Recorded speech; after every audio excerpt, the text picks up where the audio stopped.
नरसिंह मेहता, उनकी एक बड़ी प्रसिद्ध कथा है। उनके बेटे का ब्याह एक नगर सेठ की बेटी से होने वाला था। तो वो तो नगर सेठ जिनकी बेटी है, और नरसिंह मेहता तो बेचारे सब जानते ही हैं, वो तो आनंद में रहते थे, उनको कोई ऐसा विशेष कुछ था नहीं। किसी ने जाकर के सेठ जी से कह दिया कि आप अपनी कम से कम बेटी का ब्याह पिता को अपनी स्थिति से श्रेष्ठ स्थिति में ही करना चाहिए, प्रयास करना चाहिए कि पिता अपनी पुत्री का विवाह श्रेष्ठ स्थिति में करे, जैसी स्थिति उसकी है उससे थोड़ी श्रेष्ठ ही हो लड़के की स्थिति, वहां ब्याह करे। तो किसी ने जाकर के नरसिंह मेहता जी की शिकायत कर दी। शिकायत तो क्या मतलब, वास्तविकता बता दी। बोले आप अपनी बेटी का जहां ब्याह कर रहे हो, नरसिंह मेहता जी का बेटा, उनके यहाँ कोई इतनी ज्यादा कोई व्यवस्था नहीं है। हो सकता है कि बेटी को कई कई रात तो भूखा भी रहना पड़े, उनके यहाँ तो सामग्री भी नहीं होती, व्यंजन भी नहीं बनता, कैसे आपने अपनी बेटी का ब्याह वहां निश्चित कर दिया। तो पिता को बड़ी चिंता हो गई कि भाई मैंने तो बड़ी प्रशंसा सुनी थी। बोले कि संत महात्मा तो उन्हीं के गुण गाते हैं, उनसे सुन लिया होगा। अब क्या करें, रिश्ता तो पक्का हो गया। बोले रिश्ता सीधे मना कर दो। बोले सीधे मना करना अच्छा नहीं लगता है, तो क्या करें। बोले दूसरे तरीके से मना करो। बोले क्यों। इतनी व्यवस्थाएं उनको बता दो बारात में लाने के लिए कि वो अपने आप ही हाथ खड़े कर दें, वो कह दें कि मैं तो कर ही नहीं सकता। नरसिंह मेहता जी को एक पत्र लिखा लड़की वालों ने, और उसमें लिखा कि हम चाहते हैं हमारे दूल्हे राजा जो हैं वो ऐसी शेरवानी पहने, उसमें नवलखा के हार पहने, सोने के कड़ूला पहने, उनमें हीरे जड़े होने चाहिए, जूती ऐसी सोने की होनी चाहिए, पोशाक ऐसी होनी चाहिए, पगड़ी ऐसी होनी चाहिए। ये तो दुल्हा की बात। अब घोड़ा कैसा होना चाहिए, श्वेत रंग का घोड़ा होना चाहिए, उसमें एक भी काला धब्बा नहीं होना चाहिए, उसके ऊपर ऐसी चुनरी होनी चाहिए, हमारे ऐसे होना चाहिए, कम से कम 10 हाथी आगे पीछे होने चाहिए, हमारे जो बेटी के होने वाले ससुर जी हैं वो हाथी पर बैठ कर के आवें, सासू माँ हाथी पर बैठ के आवें, और इतने घोड़े होने चाहिए, इतने हाथी, इतने ऊंट, इतने ये, इतने वो, ऐसे बैंड बाजे होने चाहिए, ऐसे नगाड़े बजने चाहिए, बारातियों की पोशाक ऐसी होनी चाहिए। इतना लंबा चौड़ा पत्र लिख करके भेजा। पढ़ने वालों ने कहा अब तो नरसिंह मेहता मना ही कर देगा। बोले मैं ब्याह नहीं कर सकता, आपकी बेटी बच जाएगी। पत्र पूरा लिख करके ऊपर जय श्री कृष्ण लिख करके भेज दिया। नरसिंह मेहता जी बैठे थे तो लेके आया कोई व्यक्ति पत्र। बोले आपके लिए पत्र आया है। बोले धर दो। धर दिया। पत्र उठा करके देखा तो उस पर सबसे ऊपर ही लिखा था जय श्री कृष्ण। नरसिंह मेहता बोले ये मेरा पत्र नहीं है भाई, इस पर ठाकुर जी का नाम लिखा है, तो ठाकुर जी का पत्र, दूसरे का पत्र मैं पढ़ता नहीं, ये तो ठाकुर जी का पत्र है। ठाकुर जी के सामने जाके धर दिया, जय जय आपके लिए पत्र आया है, पता नहीं कोई आपका प्रेमी है उसने भेजा है, पढ़ लीजिएगा। मैं तो देखो नहीं पढ़ूंगा, आप देख लेना क्या इसमें लिखा है, जो भी उसकी इच्छा आदि हो देख लेना आप। पत्र दे दिया। ठाकुर जी सोचने लगे अरे नरसिंह एक बार खोल के देख तो ले। लेकिन नरसिंह मेहता के चित्त में तो ऐसा समर्पण है, जय श्री कृष्ण लिख दिया, कहीं लिखा दिख गया तो वो वस्तु भी मेरी नहीं है, वो तो ठाकुर जी की है। ठाकुर जी भी रीझ गए, बोले वाह नरसिंह मेहता इतना समर्पण। अब जब पत्र ही हमको दे दिया है, कुछ देखा तो है नहीं इन्होंने, तो हम ही देखेंगे फिर। बेचारे एक मरासू घोड़ी थी, बिल्कुल मरने ही वाली थी, ऐसी स्थिति की तो घोड़ी आई, उस पर बेटा बैठा। पोशाक जो पहनी थी वो भी किसी से मांग करके लाए थे। कुछ बारातियों को इकट्ठा किया गया,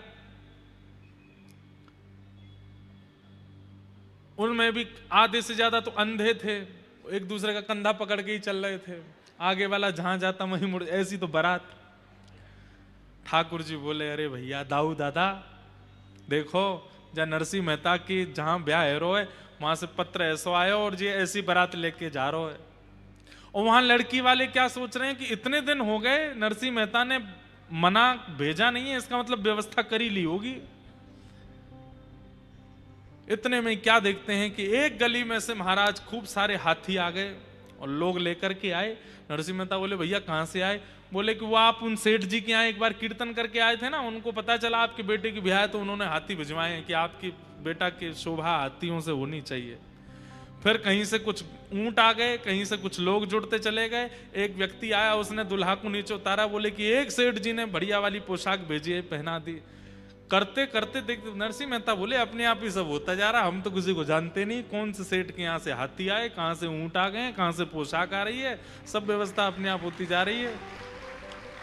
बढ़िया ढोल नगाड़े बजाने वाले भी आते गए, सब व्यवस्थाएं होती चली गई। यहां लड़की वाले बोले कि भाई बारात आ रही होगी, कोई पता तो करो कैसी क्या बारात है।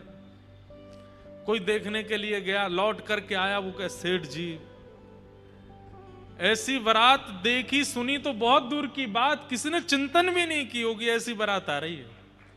बोले कैसी बारात है? बोले चलो छत पर चल करके देखो। ऊंची अटारी पर जाकर के देखा महाराज, दूर से देखा तो जहां तक दृष्टि जा रही है वहां तक लोग केवल झूम रहे हैं, नाच रहे हैं, गा रहे हैं, ऐसे ऐसे रत्न, ऐसे ऐसे आभूषण पहन करके, इतनी सुंदर सुंदर नारियां, इतने सुंदर सुंदर पुरुष, ऐसे सुंदर सुंदर हाथी, हाथियों ने भी सुंदर सुंदर आभूषण पहने हैं। और तभी दृष्टि पड़ी तो क्या देखा, बारात में दुल्हा भी है, हाथी भी है, सब कुछ है, लेकिन बारात में सबसे आगे एक हाथ में सुंदर छड़ी लेकर के श्याम वर्ण के द्वारिकाधीश चल रहे हैं और दूसरी तरफ अपने हाथ में छड़ी लेके साक्षात श्री बलराम जी महाराज चल रहे हैं। नरसिंह मेहता को नहीं पता कि ठाकुर जी चल रहे आगे, उनको दिखाई दे रहे हैं। भैया हम में ऐसा समर्पण कब आवे को? हम ये नहीं कहते कि भाई आप इस कथा को सुनने के बाद, इस बात को सुनने के बाद में जानबूझ करके ऐसा कुछ करो कि घर पे कोई पत्र आया था तो वो जरूरी आपने धर दिया ठाकुर जी के सामने, महाराज जी बता के गए थे कथा में। ये तो चतुराई है। नरसिंह मेहता चतुराई में नहीं कर रहे हैं, वो स्वाभाविक रूप से ऐसे हैं, स्वभाव ऐसा हो जाए, सुन करके नहीं करना है, स्वभाव को बनाना है। आजकल ऐसा होता है कि कथा सुनने के बाद में, सत्संग सुनने के बाद में व्यक्ति सुनी हुई चीजों को करने का प्रयास करता, अच्छी बात है, पर वो क्रिया शरीर में नहीं आनी चाहिए, वो आपके स्वभाव में आनी चाहिए, वो आपके विचार में आनी चाहिए। नरसिंह मेहता जैसा, मीराबाई जैसा, कुंभनदास जैसा, रैदास जैसा ये स्वभाव हमारे चित्त में बन जाए, वो व्यवहार में नहीं आए, व्यवहार में आवे, प्रक्रिया में नहीं।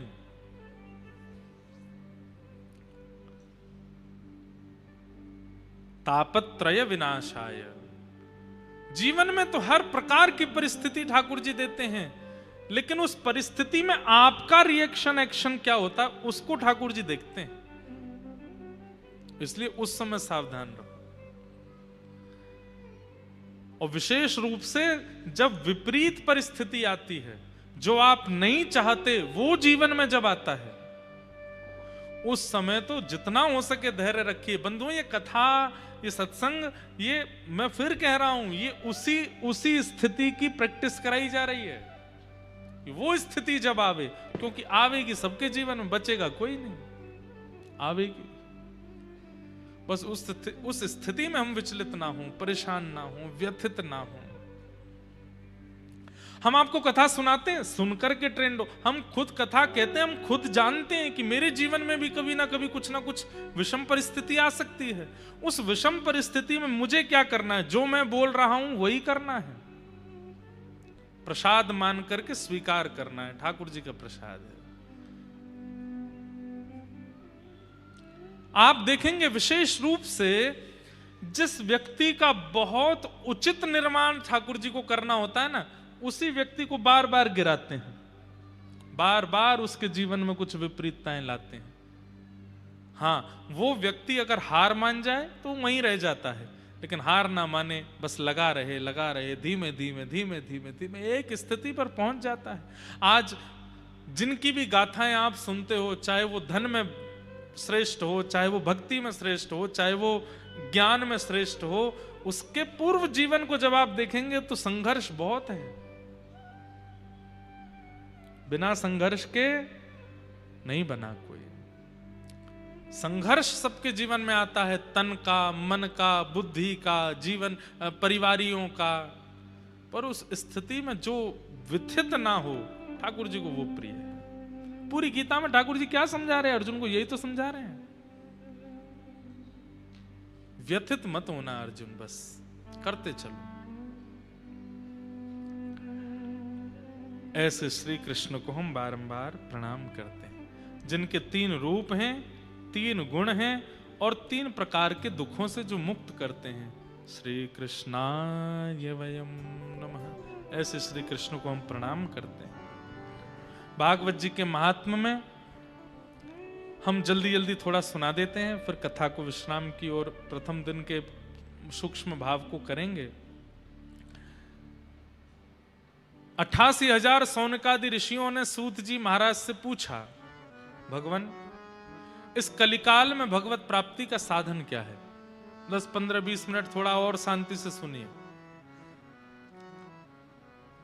आज बहुत देर से लोग बैठे हैं, हमें पता है थोड़ा विलंब तो हुआ है, लेकिन पहले दिन थोड़ी हमको छुट्टी सी दे दो, हमें कहने दो थोड़ी देर तक।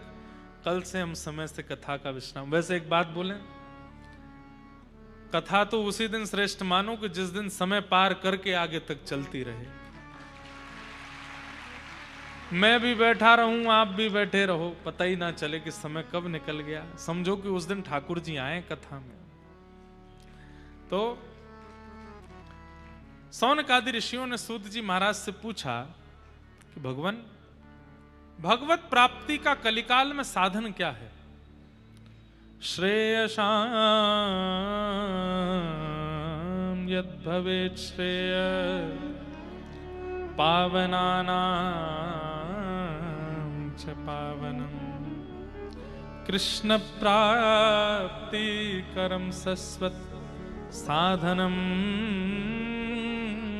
तद्वदाधुना। बहुत ध्यान से सुनिएगा। श्रेष्ठ से श्रेष्ठ, पवित्र से पवित्र भगवत प्राप्ति का साधन हमें बताइए। इस कलिकाल में कैसे मिलेंगे ठाकुर जी? ये प्रश्न किन्होंने किया? 88,000 सौनकादि ऋषियों ने सूत जी से किया।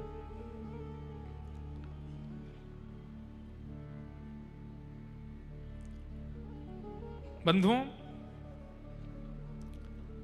आचार्यों से प्रश्न अपने कल्याण का ही पूछना चाहिए। मेरा कल्याण कैसे होगा? धन कमा के होगा, ऐश्वर्य कमा के होगा, घर बना के होगा, सब सेटल करके होगा? कल्याण होगा कैसे? उद्धार होगा कैसे? कभी पूछा है? यहां पर कितने लोग बैठे हैं, हमसे तिगुनी उम्र के भी लोग हैं। इतना जीवन निकलने के बाद कभी स्वयं से पूछा हमारा उद्धार क्या है, हमारा कल्याण कैसे होगा?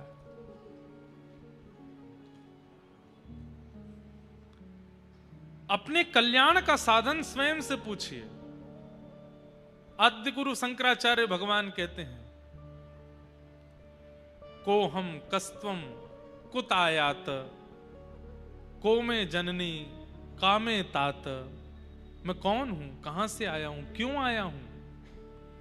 यह प्रश्न स्वयं से नित्य पूछा कीजिए। उद्देश्य क्या है मेरे जीवन का?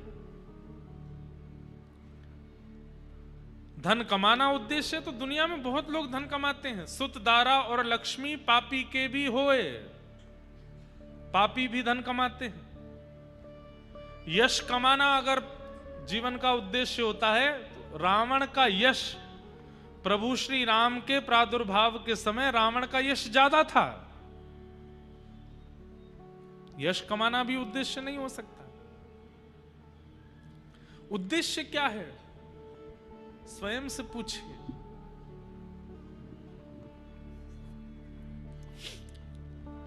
मेरे मायने में मानव का कल्याण क्या है?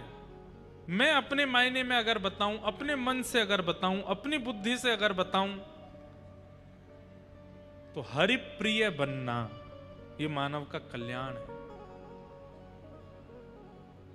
हरि प्रिय बनना मतलब हरि सबको प्रिय है, पर हरि को जो प्रिय है, हरि को जो भा गया, उसका कल्याण हो गया। हम हरि प्रिय बने।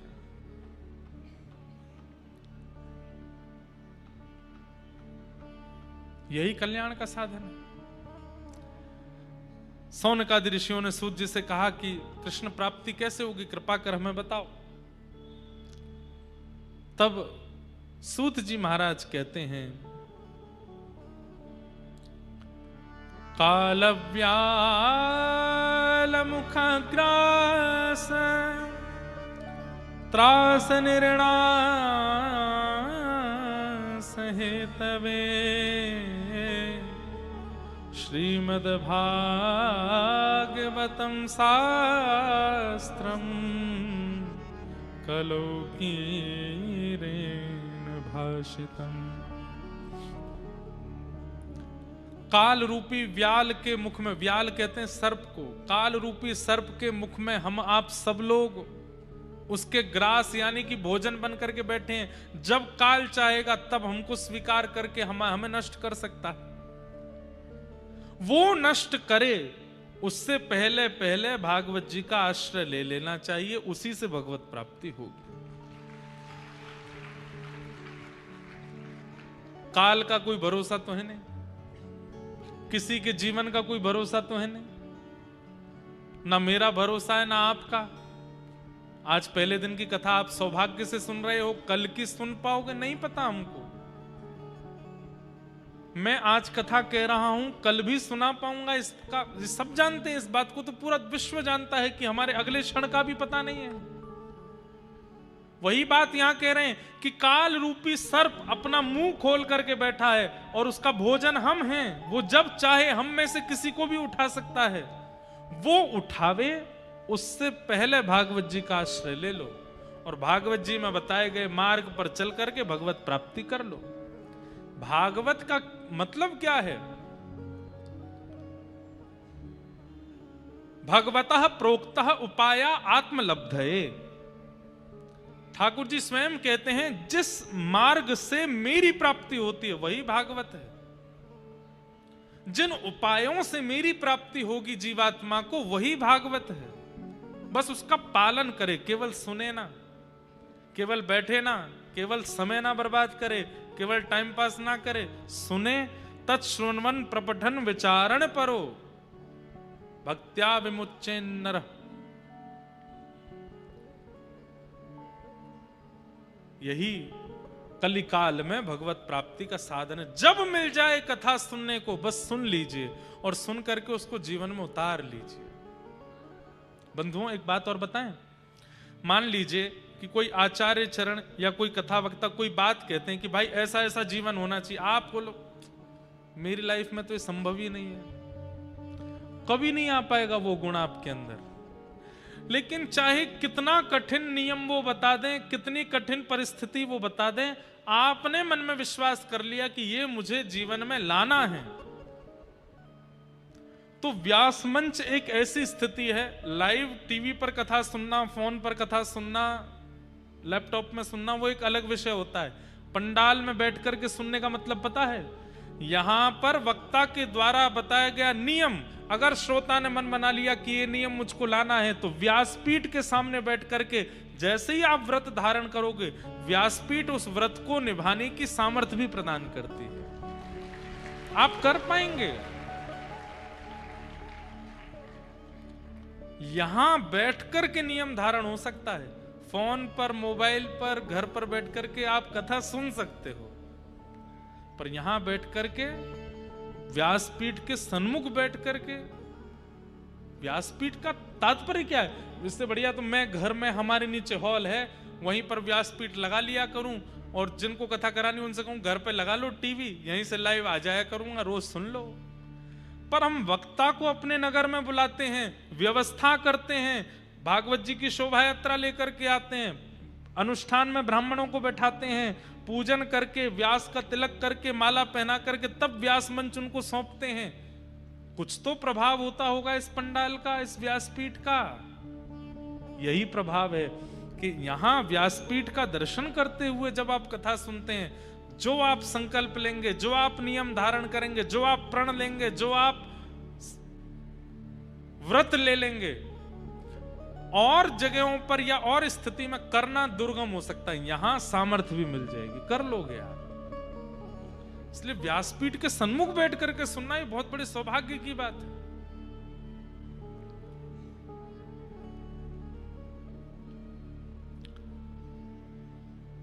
कृष्ण प्राप्ति कैसे होगी कलिकाल में?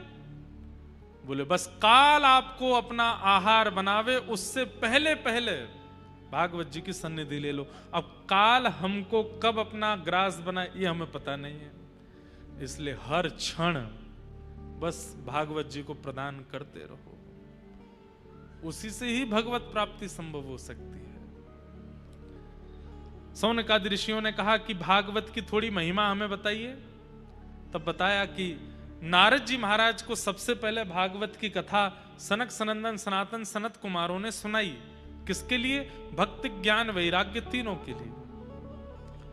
नारद जी महाराज विचरण कर रहे थे पूरे भारत में, जैसे ही वृंदावन पहुंचे तो वहां एक आश्चर्य देखा। एक परम सुंदरी युवती बैठी है, युवा कन्या, और उसकी गोद में दो वृद्ध लेटे हैं। नारद जी बोले युवा की गोद में दो वृद्ध, कौन है ये दोनों? तब उस युवा कन्या ने कहा मैं भक्ति हूं और ये मेरे पुत्र हैं ज्ञान और वैराग्य। भक्ति सब करते हैं पर मेरे पुत्रों को अपने जीवन में आश्रय नहीं देते, इसलिए ये दोनों वृद्ध हो गए हैं। भक्ति सब करते हैं, मंदिर सब जाते हैं, शंकर जी पे दूध सब चढ़ाते हैं, पर दूध चढ़ाते क्यों हैं ये नहीं पता। क्यों चढ़ाते हैं दूध? क्यों चढ़ाते हैं पंचामृत शंकर जी पे? ठाकुर जी को पंचामृत का अभिषेक क्यों होता है? भगवान को तुलसी क्यों अर्पित की जाती है? इत्र नैवेद्य क्यों लगाया जाता है? अरे कहां तक कहें दीपावली पर गणेश लक्ष्मी की पूजा क्यों होती है ये भी नहीं पता हमको। लक्ष्मी नारायण बैठते हैं साथ में, ये गणेश जी क्यों बैठे हैं यहां पर? अच्छा हम तो मानते हैं कि राम जी आए थे इसलिए दीपावली मनाते, फिर लक्ष्मी जी की पूजा क्यों होती है? कुछ नहीं पता हम लोगों को।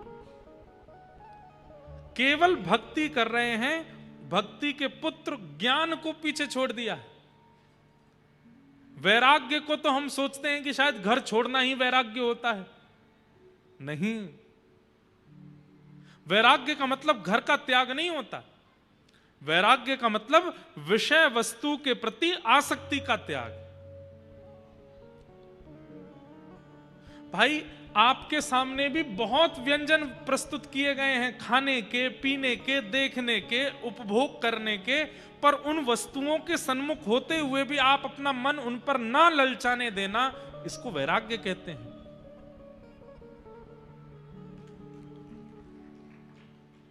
बात समझ आए तो ही ताली बजाना, नहीं तो नहीं। नहीं नहीं हम ताली बजवाने के लिए नहीं बोल रहे, बात समझ आए तो ही। और ताली क्यों बजानी है? ताली इसलिए बजानी, ओहो ये बात तो मेरे मन में बैठ गई तो ताली बजाओ, नहीं बैठी तो नहीं बजाओ।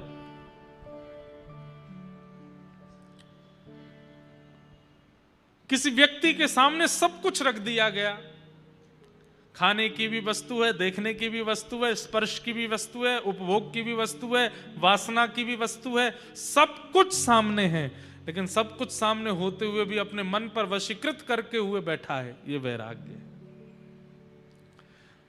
कई बच्चे आते हैं कथा में और वो उन बच्चों से जब पर्सनली मिलो तो वो लोग कहते, मैं कहता हूं अच्छा कुछ गलत तो नहीं करते यूनिवर्सिटी कॉलेज में? नहीं महाराज जी हम तो नहीं करते। सही सी बताओ, कसम है तुमको? रोज तो नहीं करते महाराज जी, पर क्या बताएं संगत ऐसी मिल जाती है ना, कभी कभी कोई पार्टी हो जाती है, कभी रात में कुछ होता है, कभी स्कूल कॉलेज में यूनिवर्सिटी में कोई फेस्टिवल हो जाता है, तो महाराज जी अब 100 बच्चे करें हम नहीं करें तो फिर दिक्कत होती है, इसलिए उनके साथ कर थोड़ा बहुत कर देते हैं।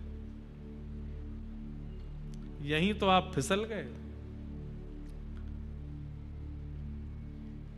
भाई हम मानवों पे नाटक करना बहुत अच्छा आता है।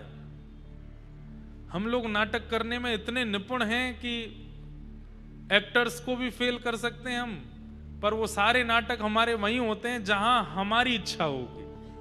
जहां हमारी इच्छा नहीं है वहां हम लोग ऐसे दीन दुखियारे बन जाते हैं कि अरे क्या बताएं इन लोगों के बीच में हमको करना पड़ गया। नहीं, विषय वस्तु असंख्य प्रकट हो जाए सामने, लेकिन आपका मन विचलित ना हो, इसको वैराग्य कहते हैं। हम ऑस्ट्रेलिया भी जाते हैं, हम अमेरिका भी जाते हैं, हम कथा करने के लिए इंग्लैंड भी जाते हैं, हम कथा करने सारे जहां पर विषय वस्तु चुटकियों में मिलती है वहां जाते हैं। पर वहां जाकर के भी अगर विषयों का प्रभाव हमारे ऊपर हो गया तो हम काय बात के कथा वक्ता। हमको लोग बड़ी गाड़ियों में भी बैठाते हैं, हमको लोग चार्टर हवाई जहाज में भी बैठाते हैं, हमको हेलीकॉप्टर में भी बैठाते हैं, लेकिन इन विषय वस्तुओं का भी प्रभाव यदि जीवन पर हो गया तो हम काय बात के वक्ता।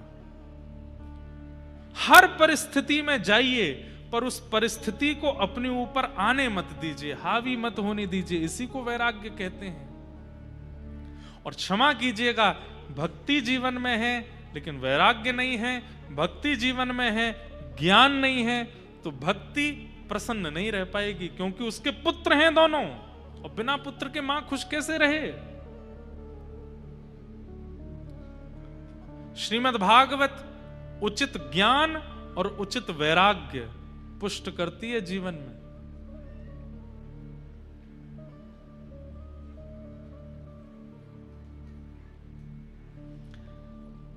इसलिए ज्ञान वैराग्य वृद्ध पड़े हैं, क्योंकि हम लोग केवल भक्ति को चुनते हैं। नासय रोग हरे सब पीरा, जपत निरंतर हनुमत बीरा, संकट ते हनुमान छुरावे, मन क्रम वचन ध्यान जो लावे, सब पर राम तपस्वी राजा, तिनके काज सकल तुम साजा। आगे बोलो। और मनोरथ जो कोई सोई अमित जीवन, चारों युग प्रताप तुम्हारा, साधु संत के तुम रखवारे, असुर निकंदन, अष्ट सिद्ध नवनित के दाता स्वर दीन, जय जय जय हनुमान गुसाई। सबको याद है, पर इसका अर्थ नहीं जानते।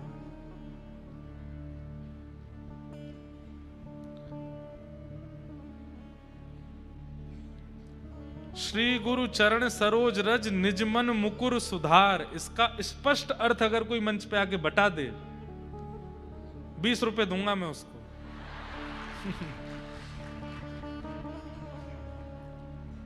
2000 चाहिए क्या आपको? जानते होंगे कई लोग, मैं मना नहीं करता, नहीं पता हमको। लक्ष्मी प्रकट हुई हैं समुद्र मंथन से, दीप मालिका के दिन, इसलिए लक्ष्मी की पूजा होती है।